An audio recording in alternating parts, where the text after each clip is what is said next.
હવામાન વિભાગની આગાહીને પગલે અમરેલી જિલ્લામાં સતત બીજા દિવસે પણ કમોસમી વરસાદ પડ્યો। કપાસ, મગફળી, સોયાબીન સહિત ખેતી પાકને વ્યાપક પ્રમાણમાં નુકસાન જવાની ખેડૂતોને ભીતિ સેવાઈ છે। ખેડૂતોએ ના મોઢે આવેલો કોળિયો છીનવાઈ રહ્યો છે। ખેડૂતો મુશ્કેલીમાં મુકાઈ રહ્યા છે। જુઓ આ રિપોર્ટમાં। અમરેલીના બગસરા તાલુકામાં ગત રાત્રિથી કમોસમી વરસાદના હળવા ઝાપટા પડતા ખેડૂતો મુશ્કેલીમાં મુકાયા છે। ખેતરમાં થયેલા તૈયાર પાક કપાસ, મગફળી, સોયાબીન સહિતના પાક તૈયાર થઈ ગયો છે, પરંતુ સતત કમોસમી વરસાદથી ખેતી પાકમાં નુકસાન જાય તેવી ભીતિ ખેડૂતોમાં સેવાઈ રહી છે। દિવાળીના તહેવારો પૂર્ણ થતાં જ માર્કેટ યાર્ડમાં ખુલતા જ આ કપાસ, મગફળી સહિતના પાકોને વધુ ભરાવું હોય તેને લઈને ખેડૂતોને મગફળી તેમજ કપાસ સહિતના પાક વેચવામાં પણ મુશ્કેલી પડી રહી છે। દિવાળીના તહેવારો મજૂરો પણ ન મળતા હોય ખેડૂતોના ખેતરમાં તૈયાર થયેલા કપાસ, મગફળી, સોયાબીન સહિતના ખેતી પાકમાં કમોસમી વરસાદથી નુકસાન થાય, જેથી ખેડૂતો મુશ્કેલીનો સામનો કરી રહ્યા છે।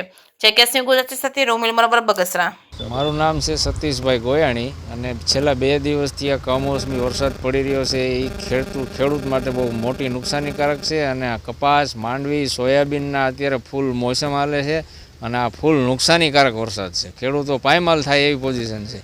કપાસમાં અત્યારે વરસાદ થાય એટલે કપાસ કાળો, પીળો અને ધૂળારે ભળી જાય, માટીને એવું બધું ભળે એટલે કપાસનો બજાર ભાવ પણ તૂટે। એક તો બજાર ભાવ છે નહીં સારી ક્વોલિટીનો, આ નબળી ક્વોલિટી પડવાથી કપાસમાં બહુ મોટી ઘાટી પડે અને વીણવા મજૂર ન આવે તો મજૂરનો ભાવ પણ ડબલ દેવો પડે, એટલે ખેડૂતો બધી રીતે પાયમાલ જ છે। આમાં કોઈ પણ પ્રકારે ખેડૂતને ખેતી કરવાનો કોઈ ઉત્સાહ નથી જાગતો। પૈસા તો ઠીક છે પણ કોઈ અંદરથી ખેડૂતનો નાનો યંગ જનરેશન આમાં નહીં રહેતા માનવજાત માટે મોટો ખતરારૂપ છે, કારણ કે ખેતી ઉપર જ બધા આધારિત છે।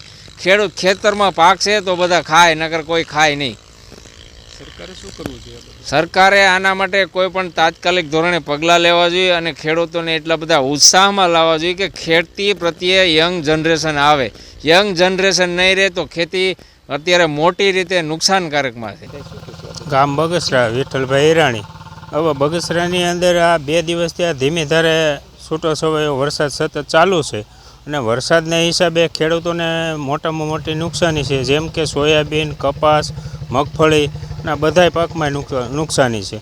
અને યાર્ડ પણ અત્યારે તો દિવાળીના વેકેશનના હિસાબે બંધ છે, જેથી ખેડૂતોને મગફળી પણ ત્યાર અમુકને થઈ ગઈ છે 50% જેવી, તો સરકારે હજી ખરીદી ચાલુ કરી નથી શકતા। અને સામે પિયત કરવું હોય તો એને માટે ખેડૂત પાસે પૈસા નથી હોતા, તો ખેડૂતોને માલ પણ વેચવો છે તો ક્યાંથી વેચવો? અને આ વરસાદના હિસાબે માલ પણ નબળો પડી ગયો છે, જે ટેકાના ભાવમાં પણ હાલે એમ નથી।